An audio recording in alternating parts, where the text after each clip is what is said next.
গত 17 সেপ্টেম্বর স্বচ্ছতাই সেবা এক পক্ষকালের অনুষ্ঠানের শুভ উদ্বোধন করেছিলেন রাজ্যের মুখ্যমন্ত্রী ডাক্তার মানিক সাহা। আগামী 2 অক্টোবর পর্যন্ত চলবে স্বচ্ছতা অভিযান।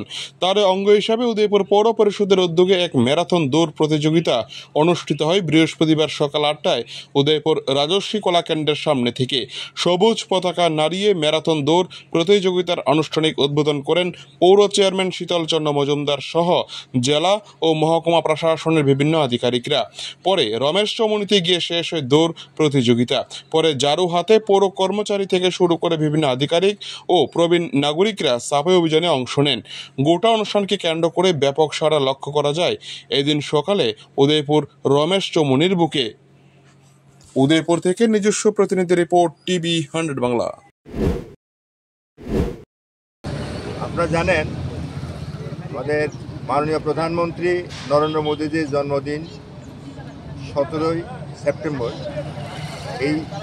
এই জন্মদিনকে লক্ষ্য করে তার 2 দিন আগে থেকে যে আমাদের পক্ষকাল ব্যাপী প্রোগ্রাম দেওয়া হয়েছে সারা ভারতের সঙ্গে ত্রিপুরা রাজ্যে, আগামী 2 তারিখ অবধি মাননীয় আমাদের জাতির জন্য মহাত্মা গান্ধীর জন্মদিন, এই জন্মদিন পর্যন্ত এই পক্ষকালের প্রোগ্রাম চলতে থাকবে।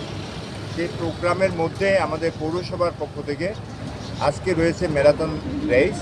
এই ম্যারাথন রেসে রয়েছেন আমার সঙ্গে আমাদের কাউন্সিলরগণ, প্রবীণ ব্যক্তিগণ, যারা মহিলারা রয়েছেন মহিলা এবং যুবকরা, তাদের নিয়ে আজকে আমাদের এই ম্যারাথন রেস শুরু হচ্ছে। যে আমাদের স্বচ্ছতাই সেবা এই প্রোগ্রামকে সার্থক করার জন্য আগামী 2 তারিখে যে প্রোগ্রামের সমাপ্তি হবে তারই মাঝখানে আজকে আমাদের এই প্রোগ্রামটি চলবে। আমাদের রাজস্বী থেকে আমাদের রমেশ চৌমুহনী পর্যন্ত এই দৌড় চলবে। আমরা সেই লক্ষ্যে আমরা এখানে দাঁড়িয়ে